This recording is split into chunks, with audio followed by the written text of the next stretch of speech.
So we have to lighten up a little bit around her mouth here. So I just take, I've got the yellow that we've used, a little more white, and I'm just brushing that in. Can you see how it's lightening up? This is a little nicer to have it light there.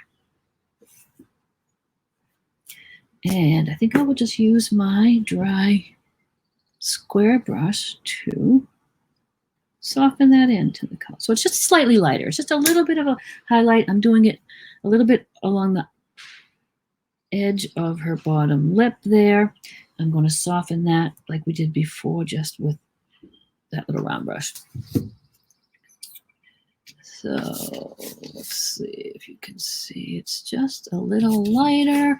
Because that paint's wet, it is difficult sometimes to see. So I'm going to keep showing you the sample too, because you can see here, it's just a little lighter. It's just a little lighter there by her mouth and on her, just the edge of her bottom lip. And I did do a little tiny bit of that highlight too on her eyelid. And while I'm there, I'm going to cover any little mark I see for her, for the tracing that's underneath. Okay. Now, I'm going to start at the top with the burnt sienna and work down where we need it. I'm going to take the burnt sienna, which is just this reddish brown. And just like we did earlier, do you remember we just put a little bit of the line of color across those little horns or whatever they're called on giraffes? And I just stroke it down. Just pull that down. And I'm going to go back with a little more, and I'm going to just, with my liner brush, bring those little lines down.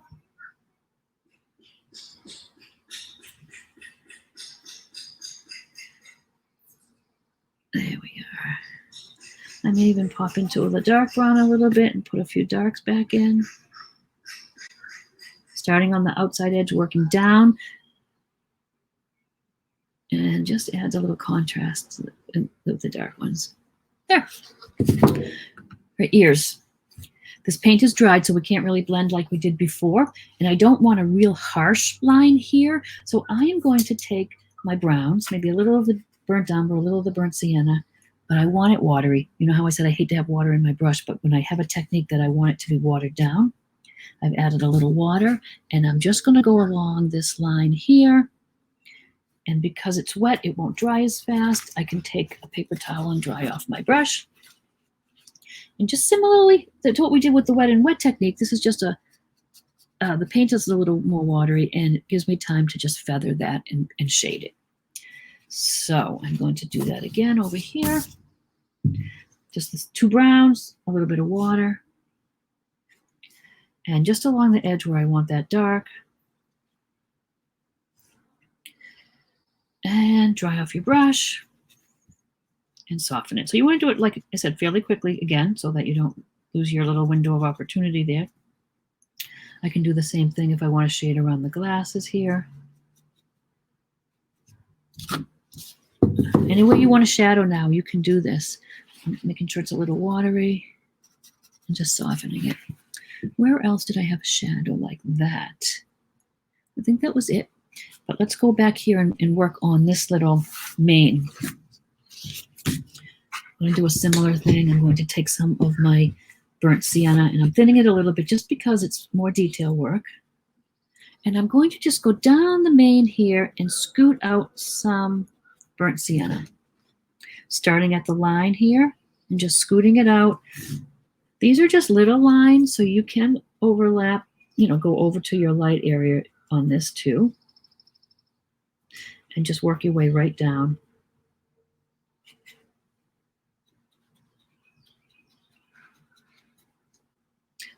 No, I didn't have any. I was going to say, sometimes if we didn't have this flower crown at the top, we would probably have a little bit of the mane showing there. But let's just go right down there with those strokes.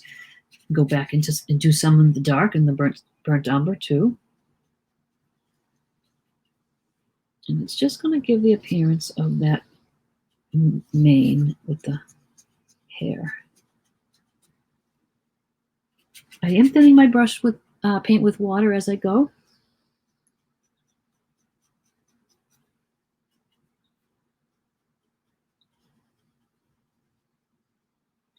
And I'm going to finish by taking a little bit of light. So we've got a couple shades of dark there now.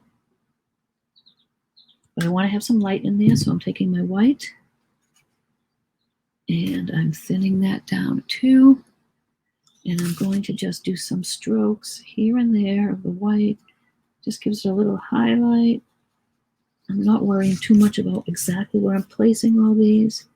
I've got the light in the background a little bit there. I've got my darks, and now I'm just going on top with a few streaks of white here and there. Gives that appearance of the hair. So we are pretty well done. I'm going to work on those little bit of the spots, but I'm just taking in. It was very light because of the light behind it. So I'm going to go back now and just take a little burnt umber. I'm not filling the whole thing in again. I'm just putting some here and there. Depending on how translucent yours was, you might have to do a second coat, but just fill them in how you like them. And then we're going to stroke over them some burnt sienna. I'm using the big square, but I think I'll switch to my smaller brush for the littler ones.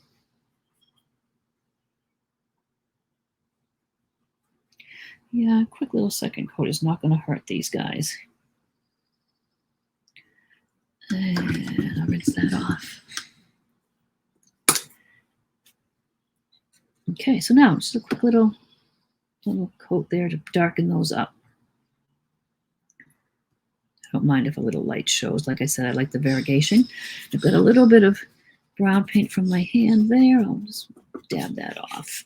If you ever get paint somewhere where it is not going to budge, the acrylic paint sometimes doesn't budge, a little alcohol will take that off. It will remove it for you.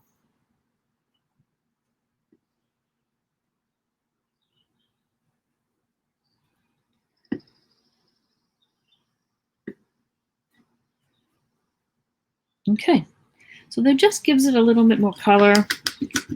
Go back and do the same thing with a little burnt sienna. Just gives it's a little bit more of a red brown. I'm not outlining or doing the whole thing. I'm mostly going towards the middle with this. I'm just dabbing on some of the burnt sienna right on top, just right on top. And you see it's more in just the middle. I know when the paint is wet, and I'm trying to show you that technique, it's hard to see because of the glare of the lights. But I'm going to just dab in. You can see my strokes anyway, and I'm just doing the burnt sienna in the metals.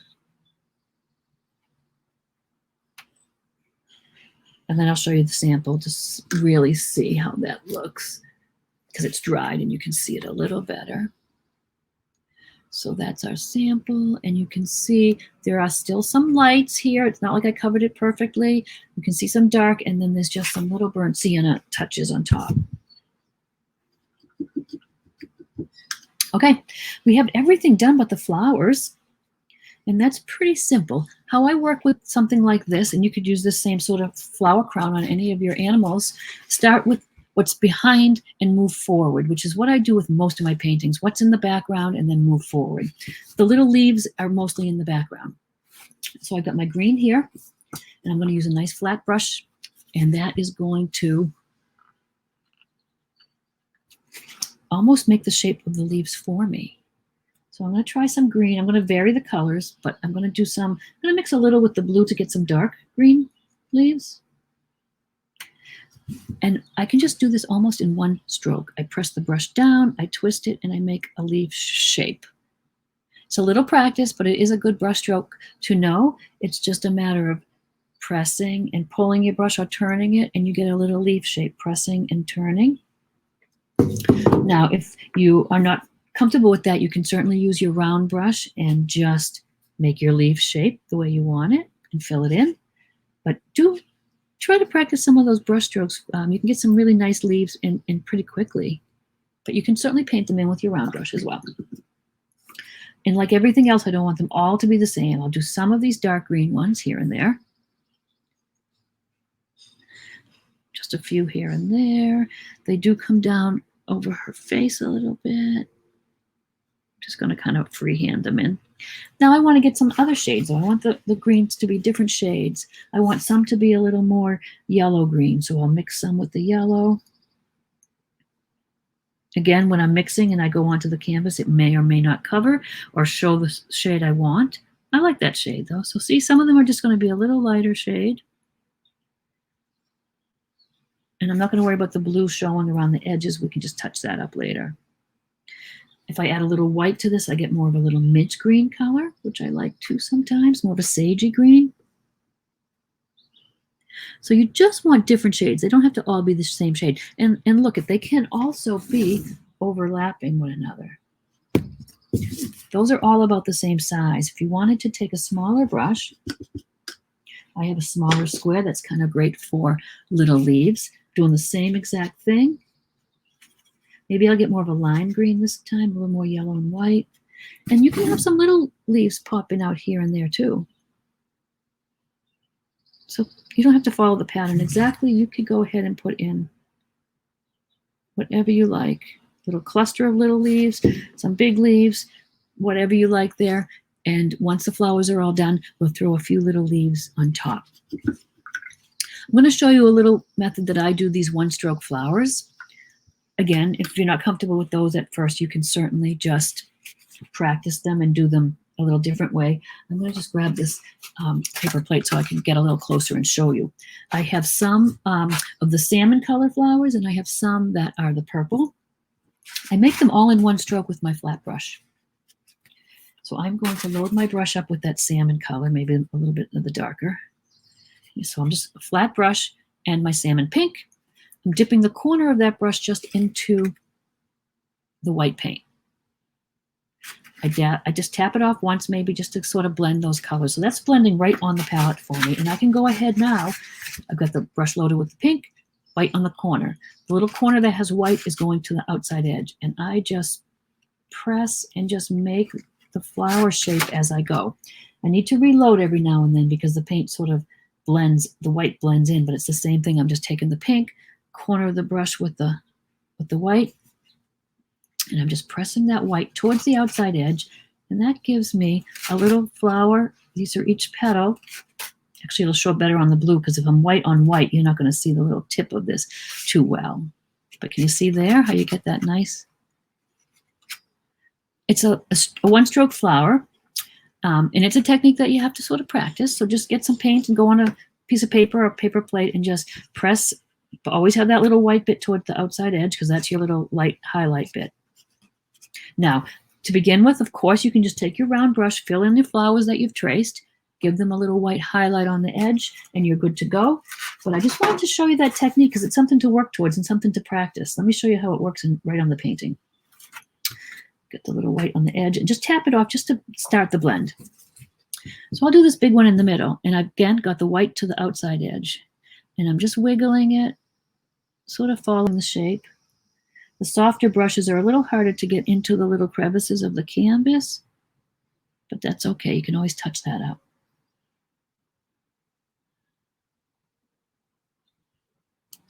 So that's a little one-stroke flower. Some of them are just little bits of flowers poking out here and there, but I do have one here I'm going to do again now, same way. I'm trying to hold this up a little closer for you. And so I just white to the edge. Do as many as you can without losing your white. But if you do, you have enough pink on here. I'm just going to just reload the little white on the end. It's making a really nice little flower without having to go back and shade. A little bit of white on the edge again. We've got some flowers over here. I'm going to just do the same thing. You can do it any color. You want like a darker and a light, the white on the edge, but a darker shade just so that shows up. You can see that little one. I lost the white a little bit. I'm just going back with the white. So there we have those little flowers. And like I said, sometimes you could just have a little bit of it sticking out on the corner, and we're going to paint a flower over that. I want to get some of the purple flowers in there first, though, so let's get some of the purple in there. Whoops. Get another paper towel here. Whoops. Okay, so the purple flowers now. I'm going to go to a smaller brush because they're a little smaller. And I've got my purple here. Load it up the same way. A little bit of white just on the corner. Tap it just a little bit. And I've got a little one sticking out here. I'm working with these pink flowers wet, so I'm trying to be careful to go around them. And I'm deviating from the tracing a little bit here. You can follow it if you need to, or you could just fill in flowers for this little crown. I've got a little purple flower here. I'm overlapping. You can certainly, you don't want them all separate. You want them kind of overlapping in a little bouquet of sorts.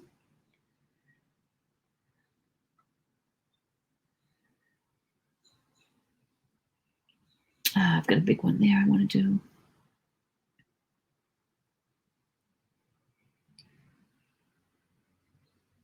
Gonna make it overlapping that pink flower, but maybe underneath that one. We'll put the centers in after. Any little white spots like this we could fill in with little random leaves.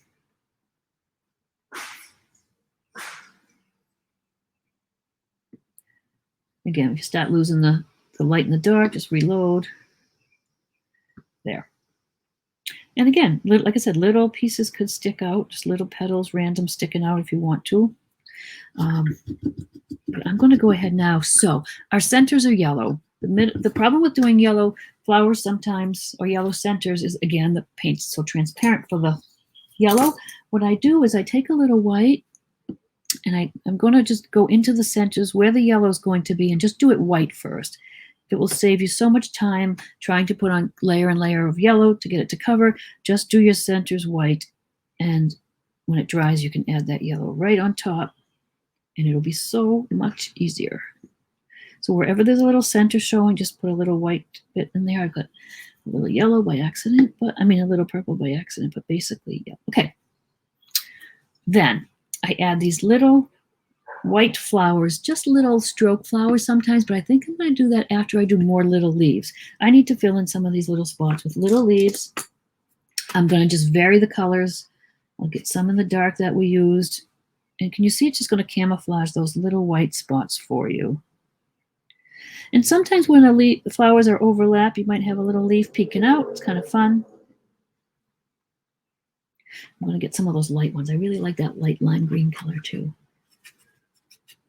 Let's get a little bit more of that. And we can put some of those little light ones here and there.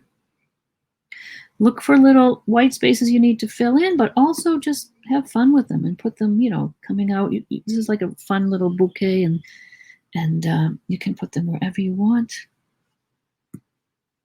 That's very blue, isn't it?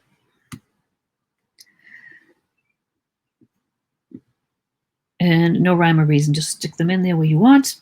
Now I'll put those little filler flowers in. So just with a little filler to make it a little more interesting, I just take my round brush, white paint.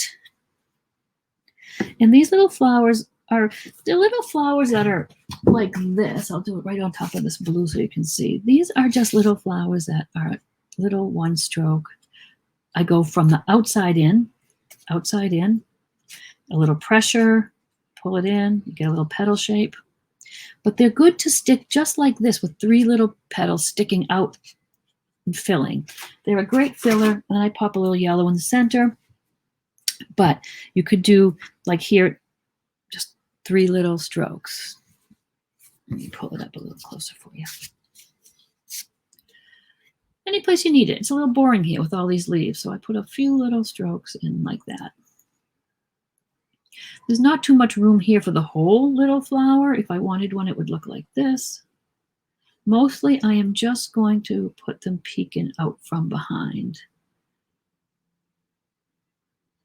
I'm going around the edge here, putting them places I think it needs it.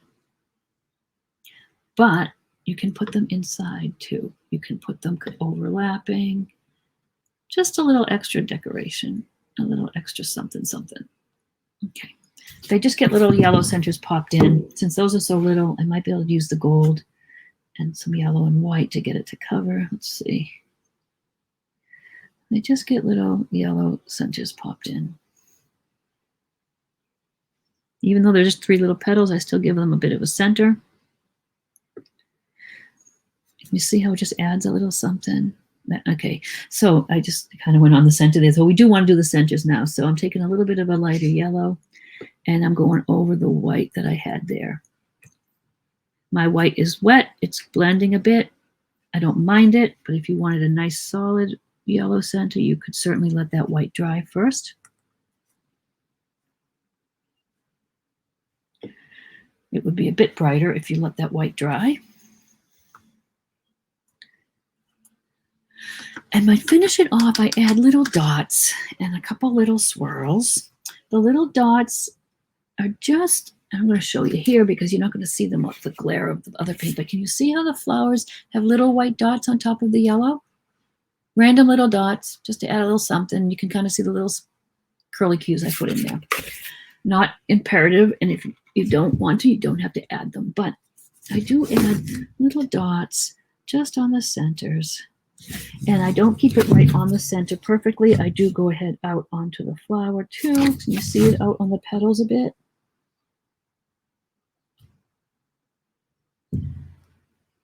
A little bouquet of flowers like this could almost be done by itself in a painting. You could paint a little jar and have just a flower, a little section of flowers, just like we did them here, just like we did it, exactly the same. I'll go pop a little yellow in some of these. I put a few little veins. Some of these leaves are so tiny you don't need to, but I take my little fine brush again. I keep my paint thin again for detail work. And some of them get just a little vein. I'm not doing it to all of them, mostly the bigger ones. Again, it's not like the most important part of the painting, but it just adds a little something. So whatever you'd like for these guys. And then to finish off, I do a couple little curly cues coming out of that bouquet. Thin down paint, very thin, nice liner brush. And I just do a little spirally bit. I can just do a little there. And it's not, like I said, it just adds a little something, something, right? So now you can look at your painting, and I might add a few little touch-ups here and there of things. Let me look and see what I would like to do to my guy here. If I wanted to, I didn't on my other, but if I wanted to make this a little bit more like hair, I'd go back to that light yellow that we used on the edges, and you could bring some of those out. You see it gives it a little more texture and going right out over the edge. So after you're done with your painting, always take a look at it. Sometimes just set it aside and look at it the next day. And you might look at it and think, oh, it needs a little something. I'll think about that. Another way, another interesting thing is if you think there's something wrong in your painting, something's bothering you, hold it up to a mirror or take a photograph of it. And somehow whatever's wrong usually jumps right out at you. Give it a little time to try that technique. If you think something's bothering you, post it, send it to me in a direct message, and I can help you, guide you along. If there's anything that you think is bothering you and you want to fix, please, I'm happy to do that. I think that's all we really need on our giraffe. She's pretty much done. So look, you could add a pearl necklace. I mean, there's all kinds of cool stuff you could do. But basically, that's the whimsical giraffe. And I appreciate you guys painting with me. And like I said, any questions, send them off. I'm going to do the other whimsical animals for you. And so look for those. Like I said, there's a pig and a cow and a zebra and lots of other fun little whimsical animals. So please follow me on Tinker's Card Art if you haven't. I do have a free group there, Learn to Paint with Cheryl, that if you join there, you'll have some tutorials and some painting lessons, and it's a nice community of other painters, so you can be in there and ask questions, and everybody is so wonderful and friendly. So that's Learn to Paint with Cheryl in my Tinker's Card Art page. We also have a membership, a private membership that I have started. It's Tinker's Cartists, and it's so much fun. We do all kinds of live Zoom painting classes and Q&As and things, so I can paint with you and help you in real time. There's also a nice big library of designs there for you to use as you wish, painting samples with the tracers. It's just a great community. So if you have any interest in that, just send me a direct message, or there might be information on my page. But thanks for painting with me, guys. It was so much fun, and I will see see you with the next whimsical animal. Bye now.